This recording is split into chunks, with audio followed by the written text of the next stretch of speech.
ihe hụrụ ihe ahụ mmadụ ịchọ mmadụ ibe ya okwu. Ihe hụrụ na ihe ahụ njikọ gị na Ebuka bụ mmadụ ịchọ mmadụ ibe ya okwu. Onwe ife ọzọ hụrụ ebe ahụ. Amaghị m onye ọ tọrọ ụtọ, amaghị m onye ọtọ hụ ụtọ, amaghị m ka nwoke siri hụ ya, amaghị m ka nwaanyị esi were hụ ya. Ihe ahụ bụ mmadụ ịchọ mmadụ ibe ya okwu. Ọ bụrụzie na Ebuka bịara sị na ga ama nọ na be gị, o wee bụrụ na ọ gị nwaka gbasa wee na-eme that crusade, gị wee habazie mmiri na be gị, ị maa na ọkwụ n'ọfọ n'ogu. Ị hụrụ nke a na-emebe kịta na Ebuka nọ ebe o goro ana were na-eme ife ụka ya, na-akpọrọ gị afa, na-anara ekpe ekpere ka ị kwapụ. Ọ bịahụ n'obodo bịa na-ebupụ alụsị ndị n'obodo. Ọ kwado okwe nnechi na ibupụ alụsị dị n'obodo bikos ahụbe emebe o ji ebupụ alụsị. Ihe mụ nwanne ekwu bụ onye bili ibe ya bili. Ekelekwa gị Igbo ndị ọma again. This guy wouldn't have on a screen nkịta. Eze Dibia. Eze Dibia. Onye bụ onye mkpara agwụ na mkpa akwụkwọ nji agwụ ọrịa. So onwe video ya ọzọ before condemners na ha mara enwe video ya ọzọ ga viral. Video ahụ ji akwụkwọ plantain aka. I believe most of you ya afụ gị ya. That is when you can will introduce here to you some of you. That video went viral on social media. Go. So now, Obia Kobibaku Woku. Ono Nekwu concerning Eze Dibia Ngor-Okpala. He said it categorically that Naniha Bomadi Chomadi Biyoku. Obolona, like I said, Okamana, Obolona, like he said, Obolona Ebuka Batano Budokisege Kwanye. Emmanuel ya wana achọ goku mana mmadụ bata n'obodo gị ị na-anọsi ọgụ, which means na ọgụ na achị okwu. You are the one intentionally and imago kede ka isi asụ ya n'oyibo ịmụ ụma achọ okwu. And you are the type of people, all these people no bụ ndị ma ha nọ n'ime ụlọ gbuo ekpe m ha pụta izi na-asị kedu onye na-egbu ha, while they are the one in charge of that problem ha na-eme. They are the one. Amen. You can wait this video. This man is because now his video went viral and most people will go give each other video. You go back and search his name. Kefia. The man na Kuzima Kamporogo na Bakoko, and he's also teaching a lot of things to our people. He's teaching a lot of things, but about mana in terms of these things, and that is why I don't post them. See, you give people native medicine, how you see we see, Maya Kodela Hamma. Manobahana and Kevi de consult about spiritism and other things. I'm not part of it. Because Karibana Manjakile Kanane Koko, Kanane Kwezuko. So don't look at this video on the buy. Kabanaro, share, yatago, and don't forget to see something good on email. Here this our brother. Odekwan Mbozo. Odemma Igbo ekene mu. Odugwa kataka omu na-ekwu. Onwe ihe mbịara ka m tinye ọnụ. The grand vida ọ bụ na na-esi aka m nkwuke na ihe nchọ ya ekwu.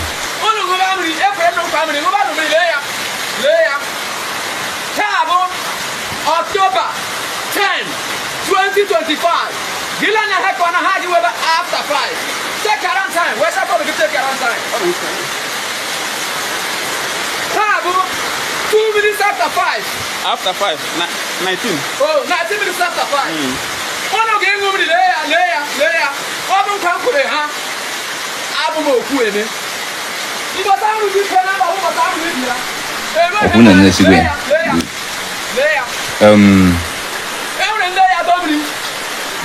Igbo mumu si na onye nwanne ya na-agbaji egwu. Ọ na-akọ akụkọ nke anya. Ọ nwere iwu na ga-amara mmadụ. Anyị bụ ndị ọdịnala. Anyị bụ ndị dị n'otu dibịa. Anyị bụ ndị na-ejere mmụọ na mmadụ ozi. Ọ nwere ife anyị ga-amara mmadụ. Ịfụlụ ike a anyị ji eji ozi ya bụ ike mmụọ nyere anyị. Anyị ji ejere mmụọ na mmadụ ozi na ndụ a. Ọ nwere ihe ndị oyibo na-akpọ abuse of power. Don't abuse your power.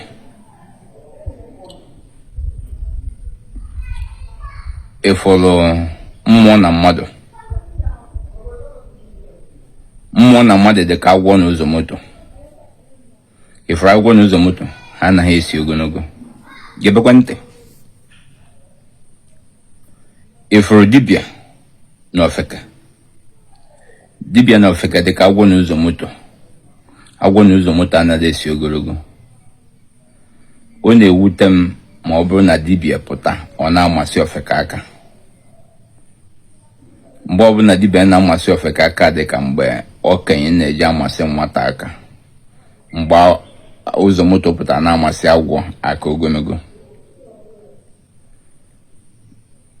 O nweghị ihe na-esere ndị ụka na ndị ọdịnala karịkwa nghọta.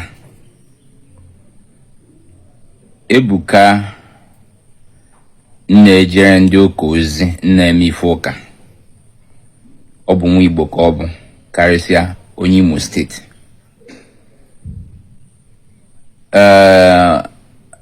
Onye otu m dibịa, Eze Dibia Ngor-Okpala, na-ejelu ndị mmụọ ozi, bụrụ onye Imo steeti. Ebuka wee nata na be nna ya ụwa n'Imo steeti.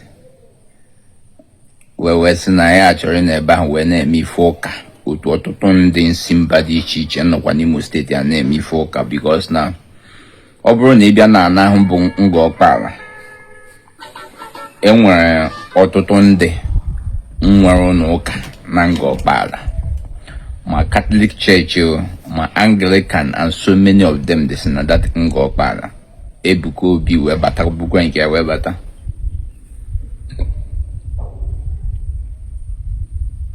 Ebe okwu nọrọ ebe bụ na obodo resi ya na and ebe ahụ obodo resi ya na ka ọ bịara.